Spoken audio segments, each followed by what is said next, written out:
Hello, everyone, and welcome to an MSIA Black History Month event, Islam's Introduction to American Cultural Stage, the Black Muslims. I know this says ignore all of that down there, because that's what I presented in Buffalo. I have done this before.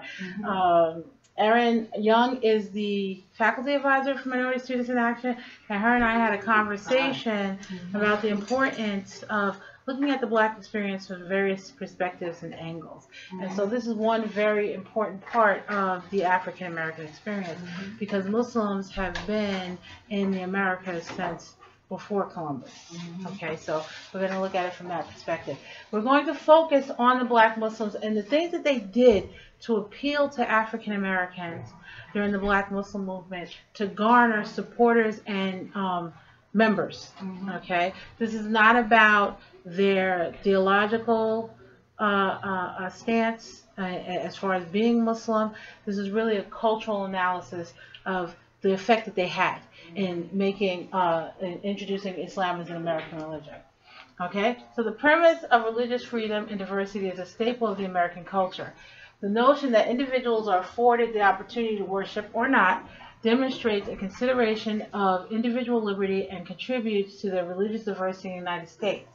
Although the majority of Americans identify themselves as Christians, the totality of the American religious fabric includes adherence to other religions, including followers of Islam. So we have some followers of Islam here as well.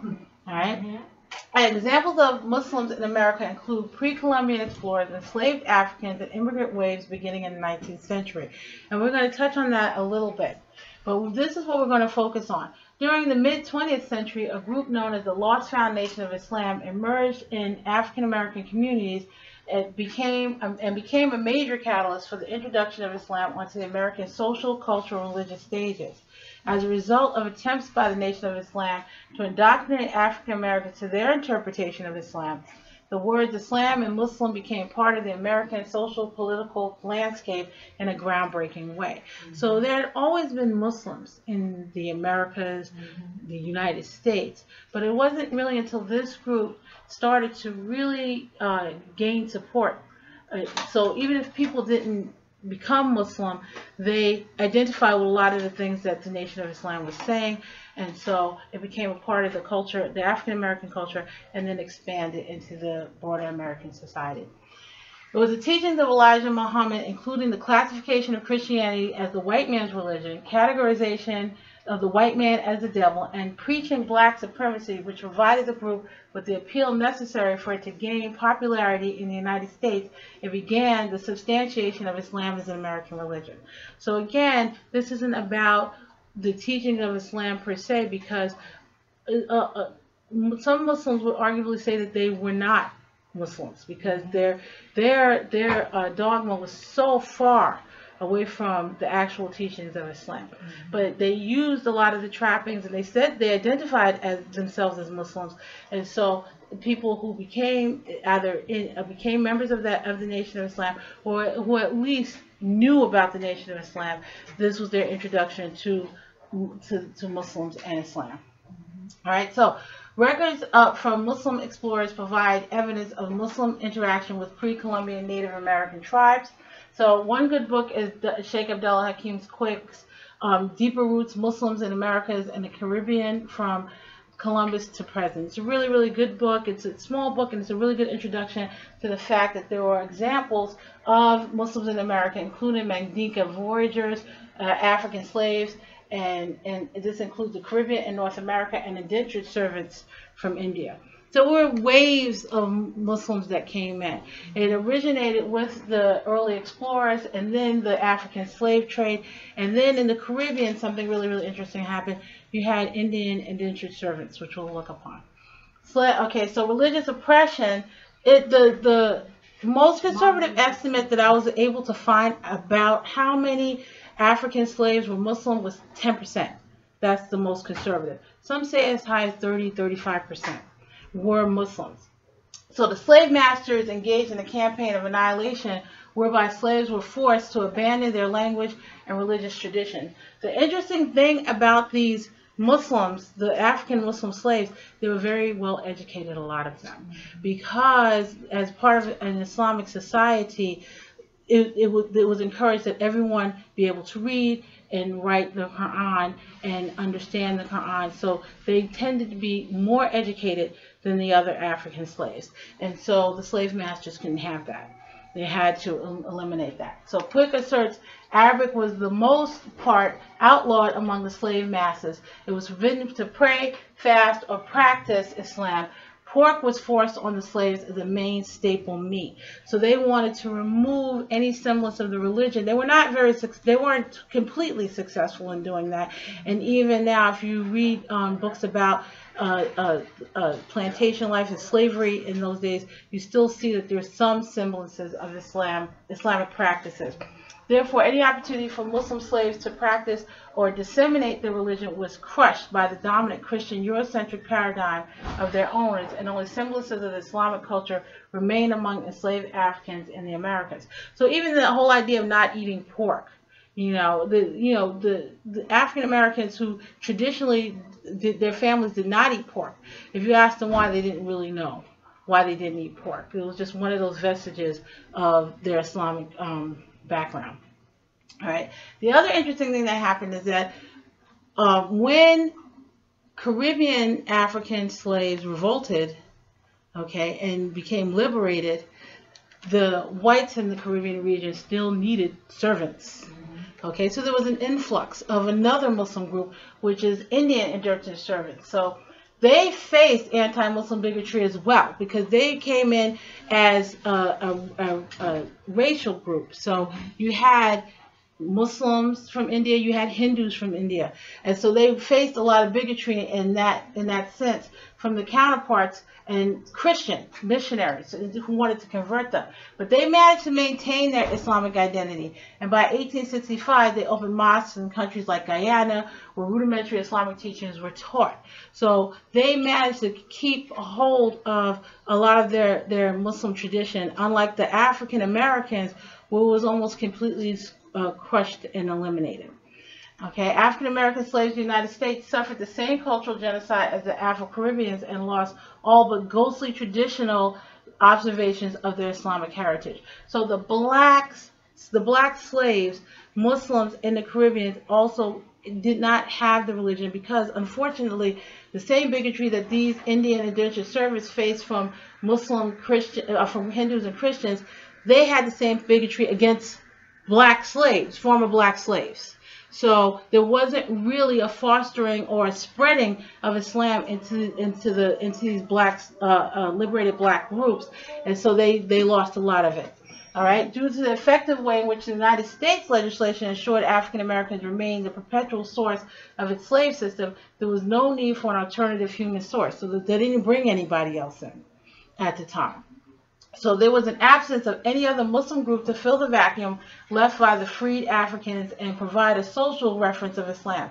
So in the United States, the religion continued to be an alien one, despite the fact that it was something where you had adherents. And now it's really starting to come out, now that a lot of revisionist history is being debunked, that there were quite a bit, and you'll see like now documentaries like The Prince and things like that actually say, no, you did have Muslims even back then, and the masters recognized that they had to really get everything about that religion out of them because they were so erudite.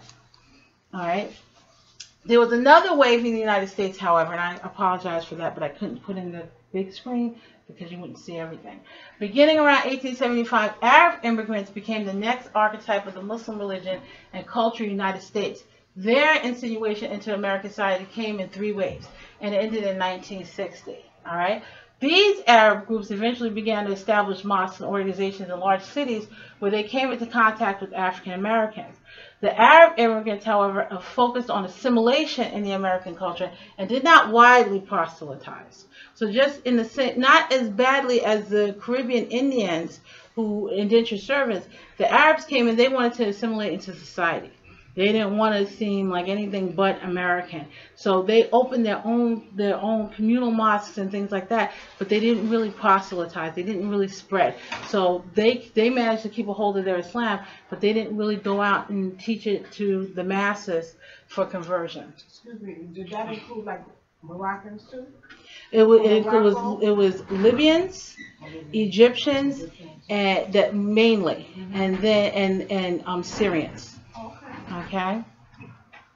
All right. So, but however, it did start when the one group called the Ahmadiyas came to America. That's what they sought to do. They wanted to disseminate Islam into the United States. So one of the things that the Arabs didn't do, that this group, the Ahmadiyas, did, is they went into those African American communities.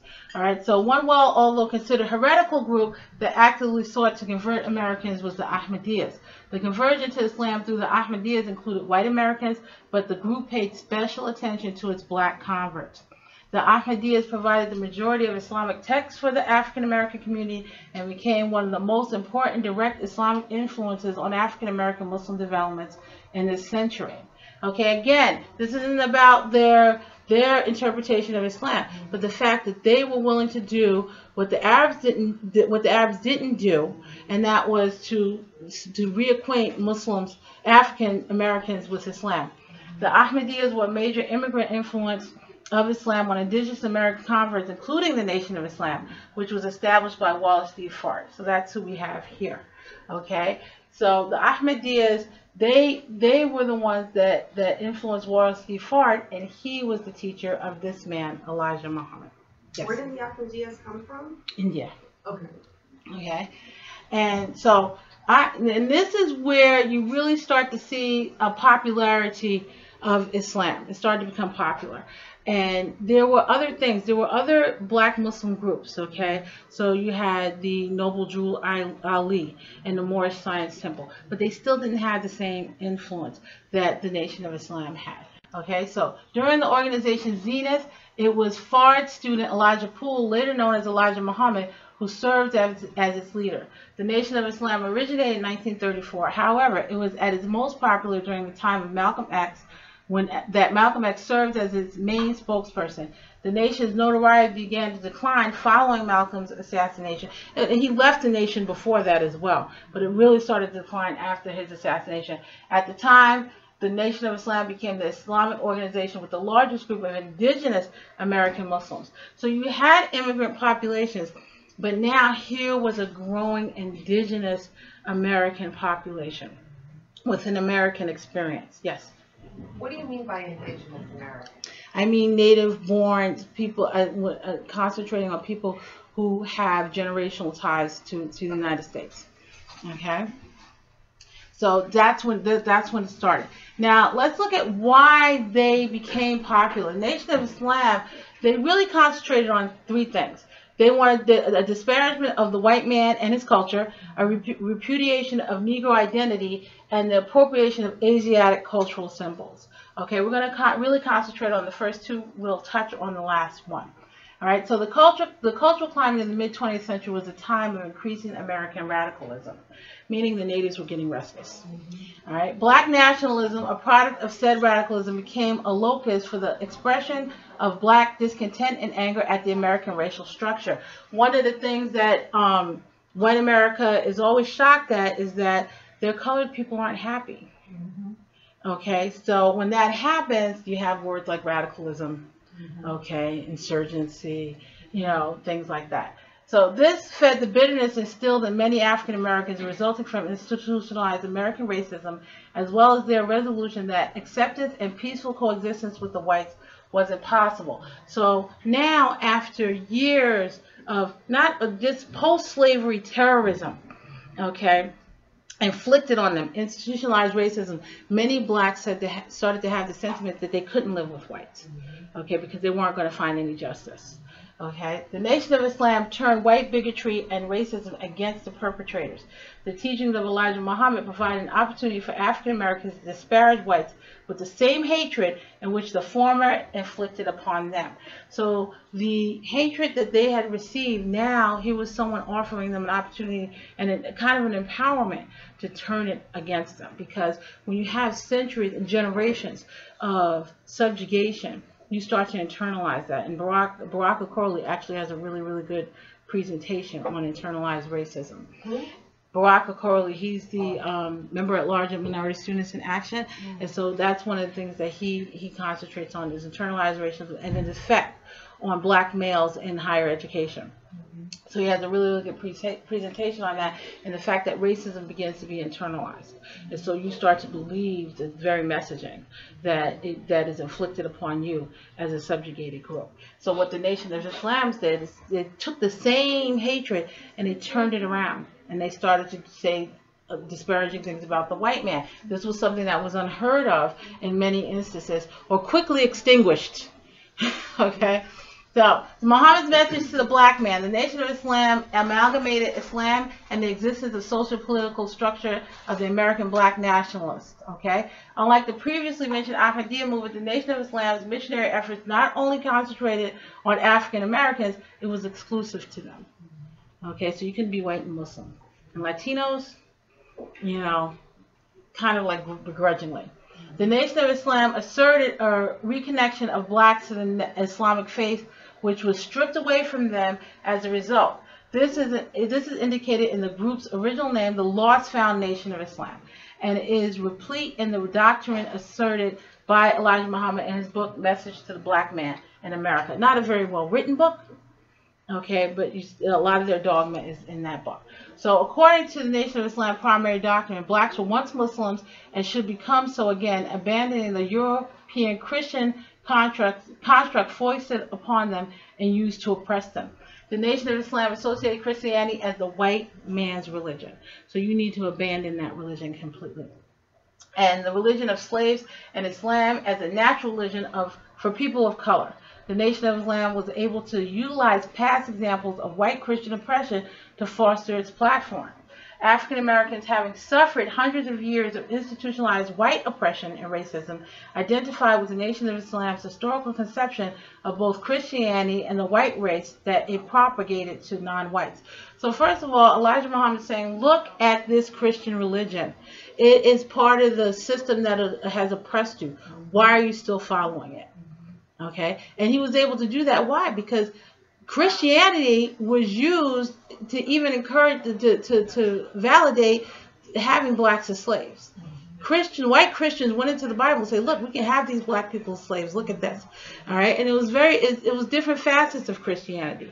Granted, it was because they had to counter abolitionists who said, abolitionists were Christians who said, listen, you shouldn't be enslaving these people. So they turned around and said, no, yeah, look at the Bible right here. We should be enslaving them. So this was something that was this was a part of the American cultural fight to keep the slave system open. But Elijah Muhammad was able to say, look, these Christians, they have a white Jesus and they have this cross and they're using it to kill you. Look at the cross. They burned the cross on the lawn. So it wasn't without,